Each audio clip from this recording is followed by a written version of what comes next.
tanpa disengaja matinya itu domba, ya tidak diracun, dikasih makan biasa normal.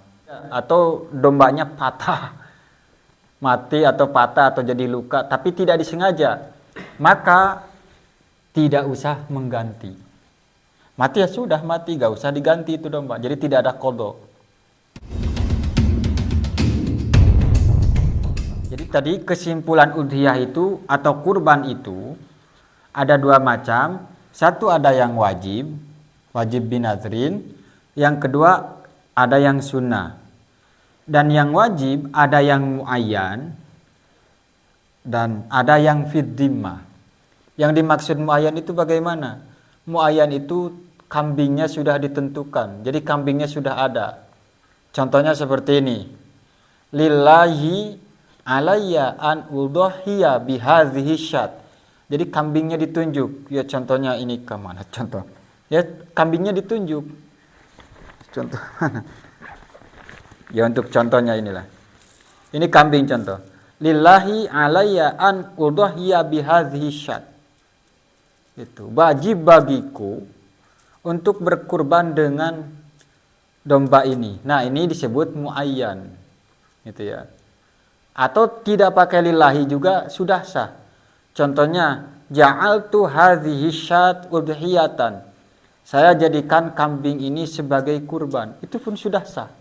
Itu sudah menjadi nazar. Sudah menjadi kurban wajib atau kurban nazar. Walaupun tidak pakai nazar tu atau tidak pakai lillahi. Itu kalau kita kembali ke bab nazar, itu ada dalam nazar tabarrur ya. Atau dalam bab nazar itu mau pakai nazar tu, pakai lillahi, ataupun tidak, ketika kita sudah berjanji itu sudah sah. Sama dalam berkurban pun, mau pakai lillahi, mau tidak pakai, contohnya tadi langsung, ja'altu hadhihi syat udhiyatan. Ini sudah sah menjadi itu, menjadi nazar. Berarti si domba ini sudah wajib. Sudah bukan hak milik kita. Ini sudah wajib dikurbankan, tidak boleh tidak. Kalau seandainya rusak atau mati, harus diganti. Nanti untuk rusak dan matinya bisa kita bahas ya. Intinya menunjuk kambing lillahi alayya lillahi. Saya jadikan kambing ini sebagai kurban, itu sudah jadi. Itu yang kurban muayyan. Bisa dipahami ya? Udah nih, penghapusnya pakai ini. Saya hapus ya. Iya, sama. Gak pakai nazar tuh atau tidak pakai kata lillahi pun sama. Saya jadikan, saya berjanji.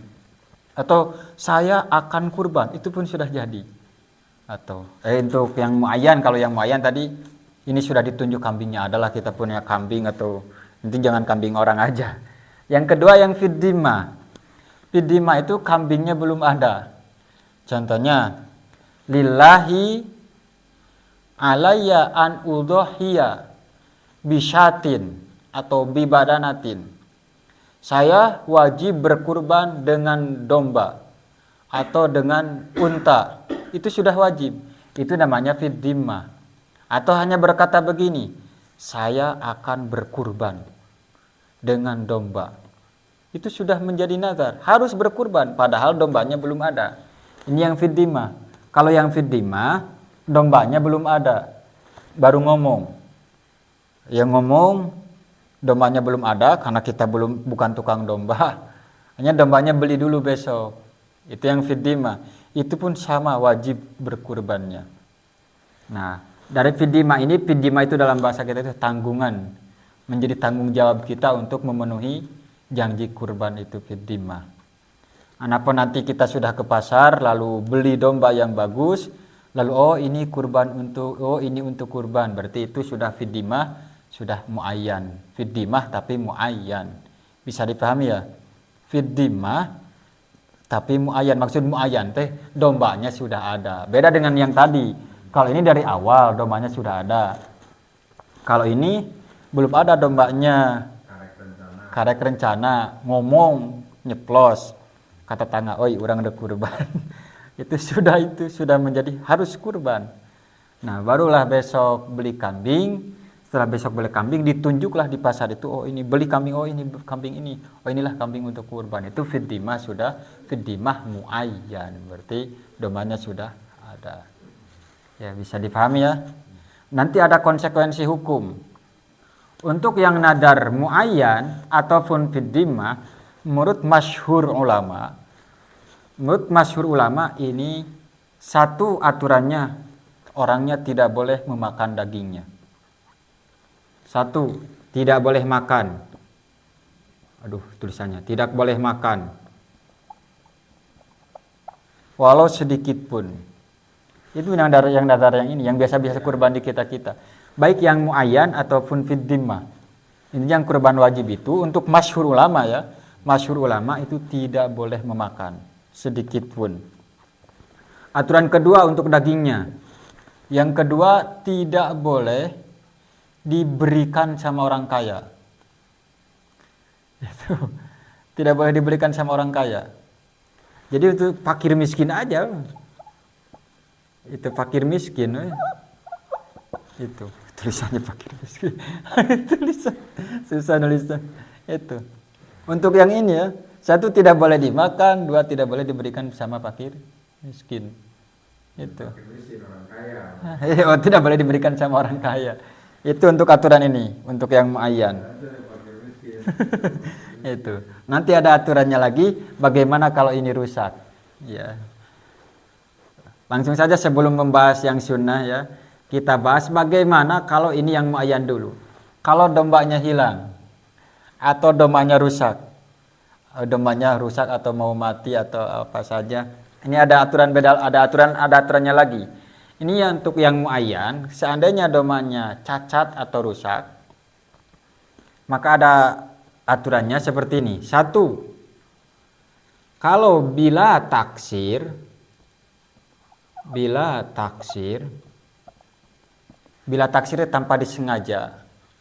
tanpa disengaja matinya itu domba, ya tidak diracun, dikasih makan biasa normal. Intinya tidak disengaja atau dombanya patah. Mati atau patah atau jadi luka, tapi tidak disengaja, maka tidak usah mengganti. Mati ya sudah mati, gak usah diganti itu domba. Jadi tidak ada qadha. Ini yang muayyan. Kalau bila taksir tanpa disengaja. Yang kedua, kalau ditaksirin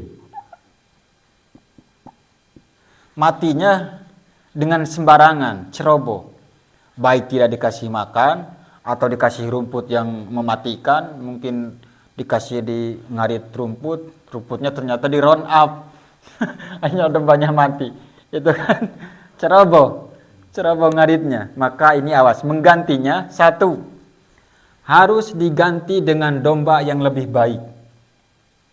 Kalau seandainya domba di kandang kita masih ada domba yang lebih baik, maka gantilah dengan domba yang lebih baik dari domba ini.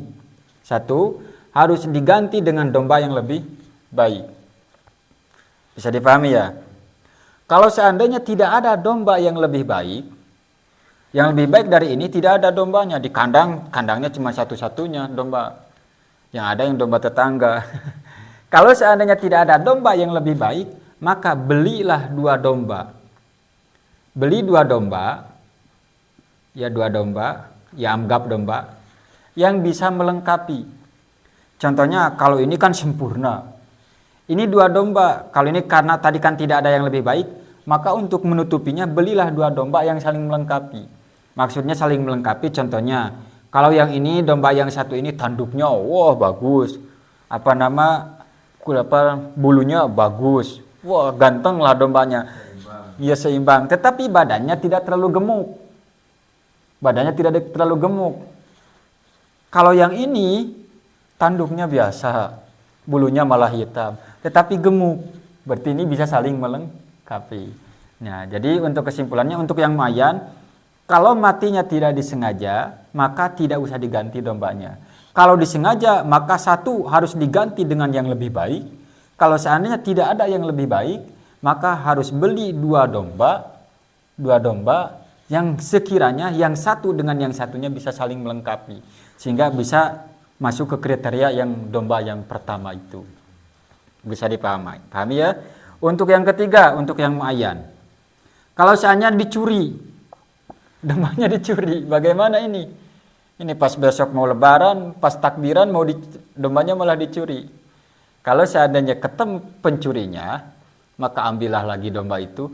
Kalau seandainya tidak ketemu, maka belilah domba. Beli domba diganti lagi, tapi tidak apa-apa meskipun tidak sempurna.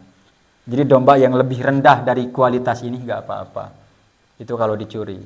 Jadi kalau seandainya pencurinya dapat, ya dipinta ganti sama dia. Kalau tidak ya belilah. Tapi tidak apa-apa, tidak sempurna, tidak seperti ini juga. Bisa dipahami ya.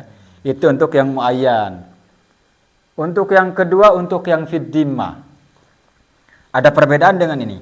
Kalau yang fid dhimmah mau bila taksir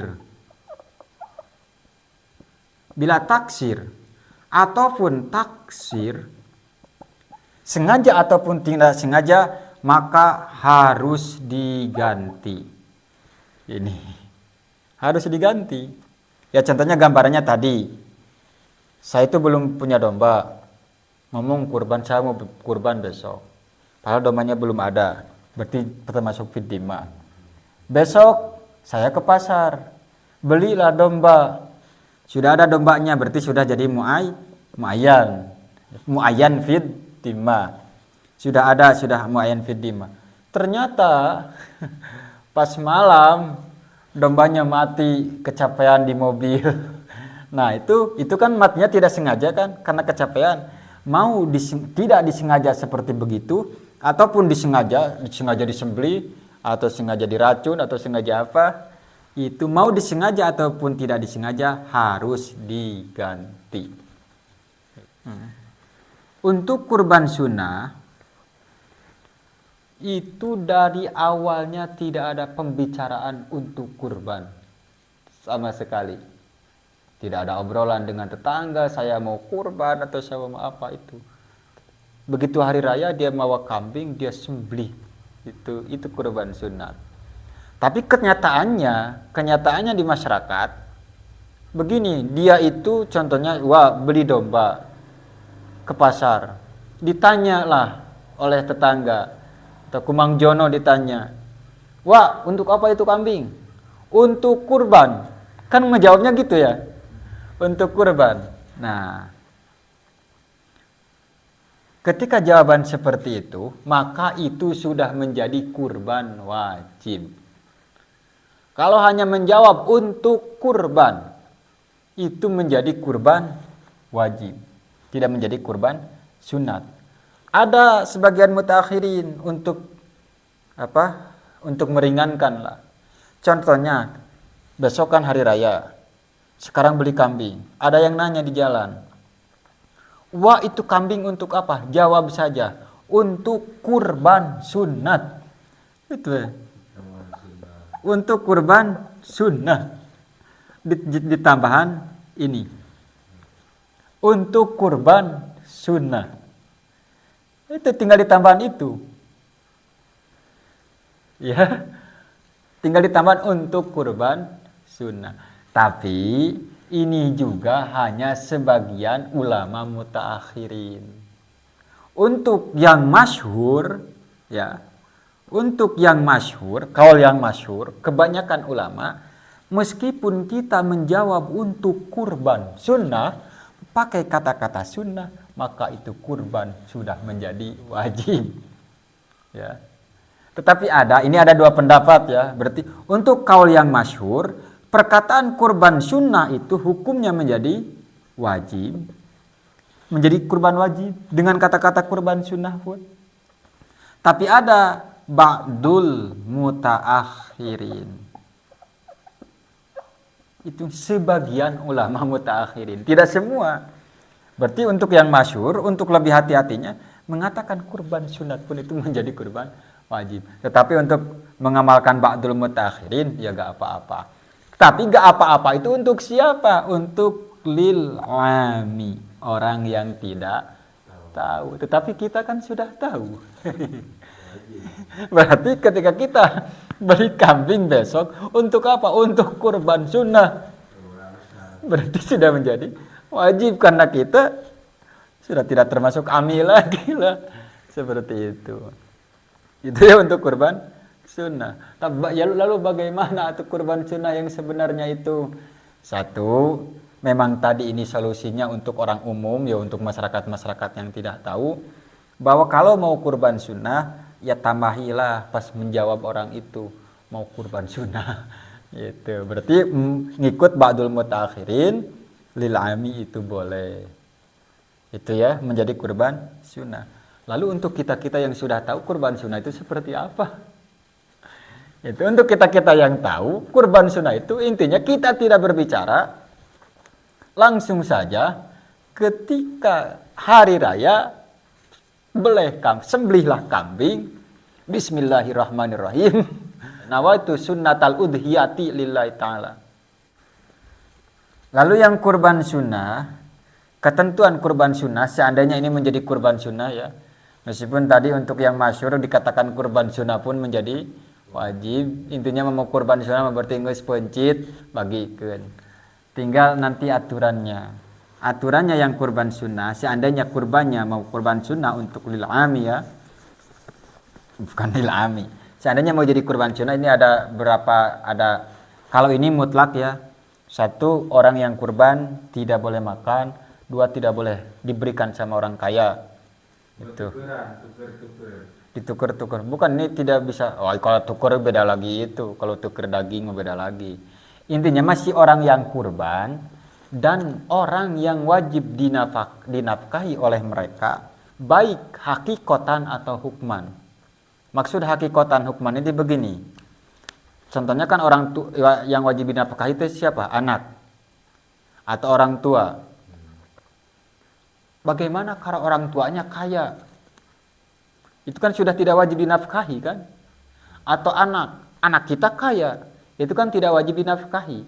Tapi secara hukum itu wajib dinafkahi. Jadi yang dimaksud hakikotan itu memang benar-benar miskin orang tuanya tuh.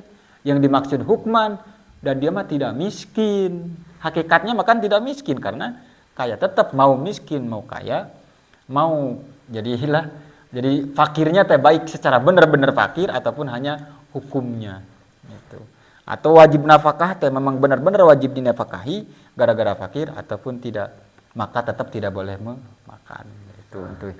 Iya, baik hakikatan ataupun hukman tadi. Ya hakikatan memang benar-benar miskin. Ya hukman ada si eta mah tuh beunghar, tapi hukumnya makan tetap masih wajib. Itu. Untuk yang nadar sunat ini, satu, orang yang kurban boleh memakan 1/3. Jadi 1/3 itu berarti kalau kambing 30 kilo berarti boleh 10 kilo oleh dia. Yang kedua dihadiahkan.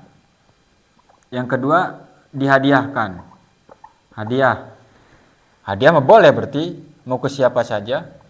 Hadiah. Yang ketiga sodako. Disodakohkan.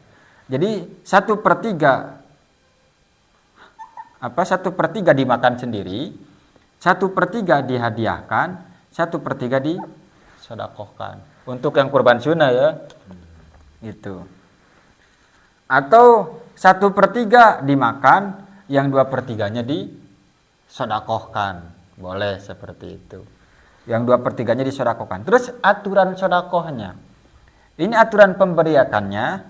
Satu, tadi kan jelas fakir miskin.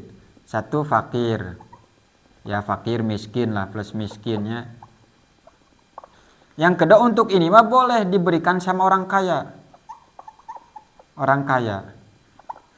Boleh diberikan sama orang kaya yang sunat mah.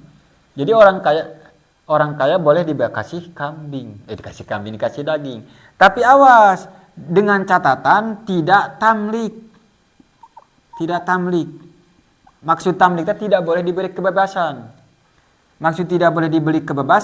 Jadi boleh dikasih sama orang kaya tapi untuk dimakan oleh dia atau disodakohkan oleh dia.